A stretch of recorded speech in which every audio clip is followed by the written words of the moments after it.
தூத்துக்குடியில் திமுக சார்பில் போட்டியிடும் அமைச்சர் கீதா ஜீவன் பொதுமக்களிடம் தீவிர வாக்கு சேகரிப்பில் ஈடுபட்டார். தூத்துக்குடி சட்டமன்ற தொகுதியில் திமுக சார்பில் அமைச்சர் கீதா ஜீவன் போட்டியிடுகிறார். இந்த நிலையில் தூத்துக்குடி திரேஷ்புரம் பகுதியில் தீவிர வாக்கு சேகரிப்பில் ஈடுபட்ட அவருக்கு பொதுமக்கள் உற்சாக வரவேற்பு அளித்தனர். அப்போது பொதுமக்களிடம் பேசிய அவர் தங்களுடைய வாக்கை மட்டுமல்லாமல் உறவினர்களின் வாக்கையும் உதய சூரியனுக்கு செலுத்தி வைக்கும்படி கேட்டுக் கொண்டார்.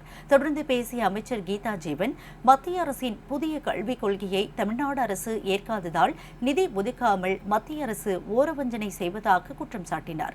தமிழ்நாட்டின் உரிமையை காக்கும் நிலையில் முதலமைச்சர் மு.க.ஸ்டாலின் தலைமையிலான அரசு செயல்பட்டு வருவதாகவும் தமிழ்நாட்டின் மண், மொழி, மானம் காக்க மீண்டும் திமுக ஆட்சி அவசியம் எனவும் திராவிட மாடல் ஆட்சி மீண்டும் அமைய அனைவரும் உதய சூரியன் சின்னத்தில் வாக்களிக்க வேண்டும் எனவும் கேட்டுக் கொண்டார்.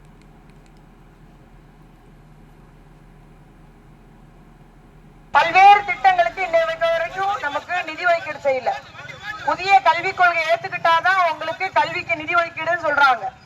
இப்படி நம்முடைய உரிமைகளை பறிக்கக்கூடிய தமிழ்நாடு அரசு என்பதை எந்த உரிமை இல்லாத அவர்கள் சொற்கேட்டு நடக்கக்கூடிய ஒரு அரசாக இருக்க வேண்டும் என்று அவர்கள் எண்ணுகிறார்கள்.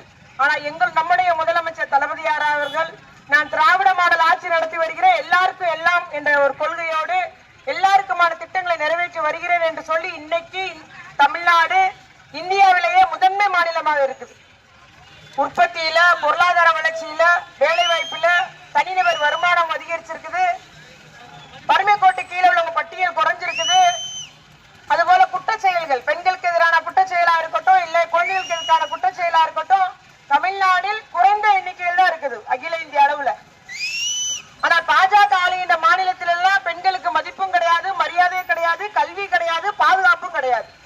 ஆனால் கோயபல்ஸ் தத்துவம் போல பாஜகவும் அதிமுகவும் அதே சொல்லி பேசிட்டு இருக்கிறாங்க. வேற எந்த குற்றமும் சொல்ல முடியாது. நம்முடைய முதலமைச்சருடைய ஆட்சியில பொய்யான குற்றச்சாட்டுகளை வைத்துக் கொண்டிருக்கிறார்கள்.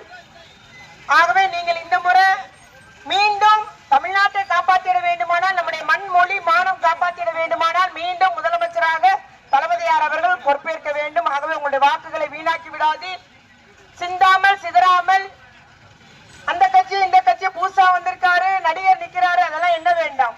உங்களுக்காக பணி செய்கிற உங்களில் ஒருவராக இருக்கக்கூடிய எந்த பிரச்சனைனாலும் வந்து நிற்கக்கூடிய எனக்கு ஒரு வாய்ப்பு தாருங்கள்.